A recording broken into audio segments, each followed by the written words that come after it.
Hi guys, this is Connie, and I'm desperate to find out how this ends. We are so close. All right, so another installment of Connie Reads Hatchet, Chapter 19. Treasure. Unbelievable riches. He could not believe the contents of the survival pack. The night before, he was so numb with exhaustion, he couldn't do anything but sleep. All day in the water had tired him so much that, in the end, he had fallen asleep sitting against his shelter wall, oblivious even to the mosquitoes, to the night, to anything. But with false gray dawn, he had awakened instantly and began to dig in the pack to find amazing, wonderful things. There was a sleeping bag, which he hung to dry over his shelter roof on the outside, and a foam sleeping pad, an aluminum cook set with 4 little pots and 2 frying pans. It actually even had a fork and knife and spoon. A waterproof container with matches and 2 small butane lighters. A sheath knife with a compass in the handle, as if a compass would help him, he thought, smiling. A first aid kit with bandages and tubes of antiseptic paste and small scissors. A cap that said Cessna across the front in large letters. Why a cap, he wondered. It was adjustable, and he put it on immediately. A fishing kit with 4 coils of line, a dozen small lures, and hooks and sinkers. Incredible wealth. It was like all the holidays in the world, all the birthdays there were. He sat in the sun by the doorway where he had dropped the night before and pulled the presents as he thought of them, one out at a time to examine them. Turn them in the light, touch them and feel them with his hands and eyes. Something that at first puzzled him. He pulled out what seemed to be a broken off, bulky stock of a rifle and was going to put it aside, thinking it might be something else in the pack, when he shook it and it rattled. After working at it a moment, he found the butt of the stock came off, and there inside the barrel was a magazine and action assembly with a clip and a full box of 50 shells. It was a .22 survival rifle. He had seen one once in the sporting goods store where he went for bike parts, and the barrel screwed onto the stock. He had never owned a rifle, never fired one, but had seen them on television, of course, and after a few moments figured out how to put it together by screwing the action into the stock, how to load it, and put the clip full of bullets into the action. It was a strange feeling, holding the rifle. It somehow removed him from everything around him. Without the rifle, he had to fit in, to be part of it all, to understand it and use it, the woods, all of it. With the rifle, suddenly, he didn't have to know, did not have to be afraid or understand. He didn't have to get close to a full bird to kill it, didn't have to know how it would stand if he didn't look at it and moved off to the side. The rifle changed him. The minute he picked it up, he wasn't sure he liked the change very much. He set it aside, leaning it carefully against the wall. He could deal with that feeling later. The fire was out, and he used a butane lighter and a piece of birch bark with 2 small twigs to get another one started. Marveling at how easy it was, but feeling again that the lighter somehow removed him from where he was, what he had to know. With a ready flame, he didn't have to know how to make a spark nest or how to feed the new flames to make them grow.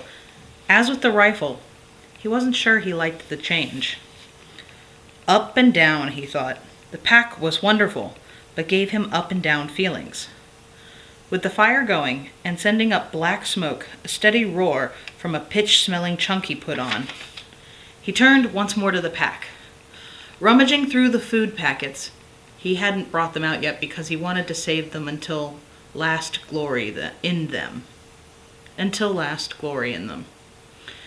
He came up with a small electronic device completely encased in a plastic bag.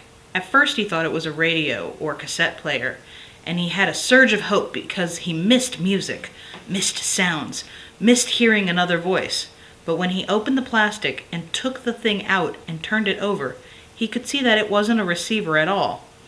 There was a coil of wire held together on the side by tape, and it sprung into a 3-foot-long antenna when he took the tape off.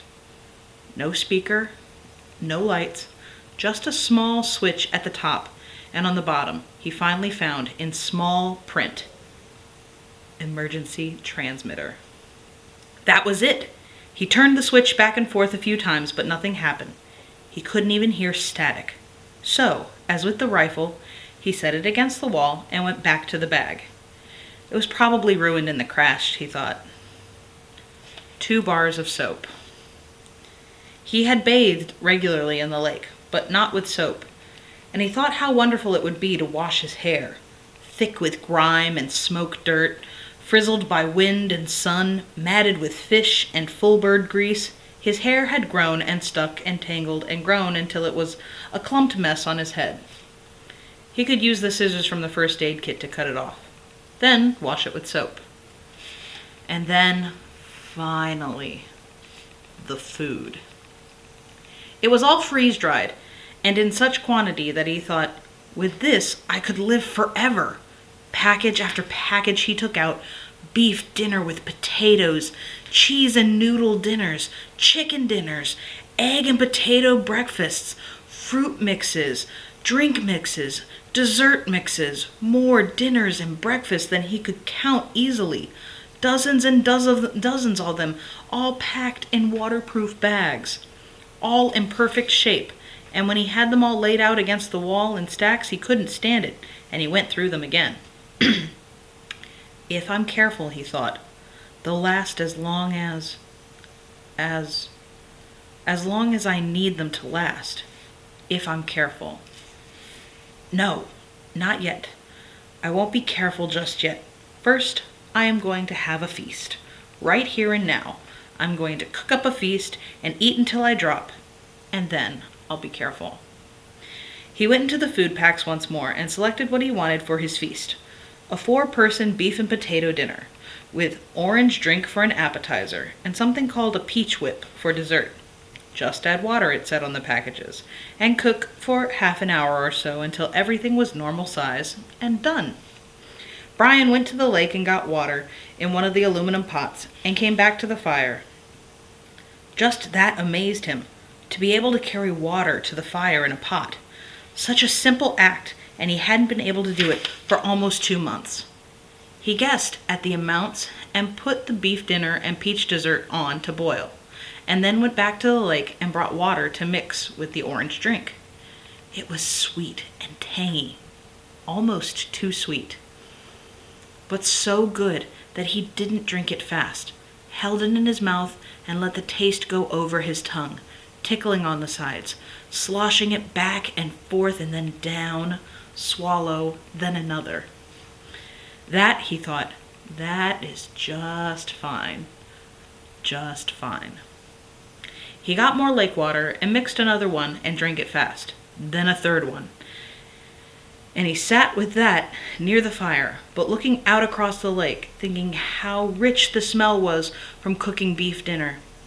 There was garlic in it, and some other spices, and the smells came up to him and made him think of home, his mother cooking, the rich smells of the kitchen. And at that precise instant, with his mind full of home and the smell from the food filling him, the plane appeared. He had only a moment of warning. There was a tiny drone, but as before, it didn't register. Then suddenly, roaring over his head low and in, back of the ridge, a bush plane with floats fairly exploded into life.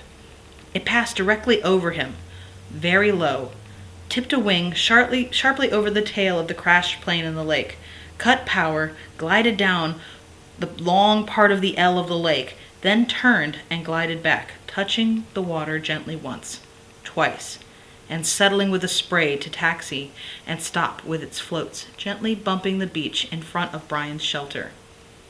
He had not moved. It had all happened so fast that he hadn't moved.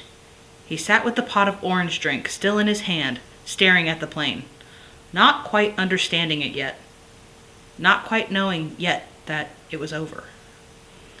The pilot cut the engine, opened the door, and got out, balanced, and stepped forward on the float to hop onto the sand without getting his feet wet. He was wearing sunglasses, and he took them off to stare at Brian. I heard your emergency transmitter. Then I saw the plane when I came over. He trailed off, cocked his head studying Brian. Damn, you're him, aren't you?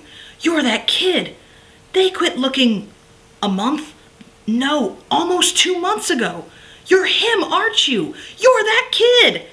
Brian was standing now, but still silent, still holding the drink. His tongue seemed to be stuck to the roof of his mouth, and his throat didn't work right. He looked at the pilot and the plane, and down at himself, dirty and ragged, burned and lean and tough, and he coughed to clear his throat. My name is Brian Robeson, he said. Then he saw that his stew was done, the peach whip almost done, and he waved to it with his hand. Would you like something to eat? There's an epilogue! I will be right back. But hopefully alarms won't go off in the next few moments. Be careful with that and enjoy, please and thank you. Yes! Bye.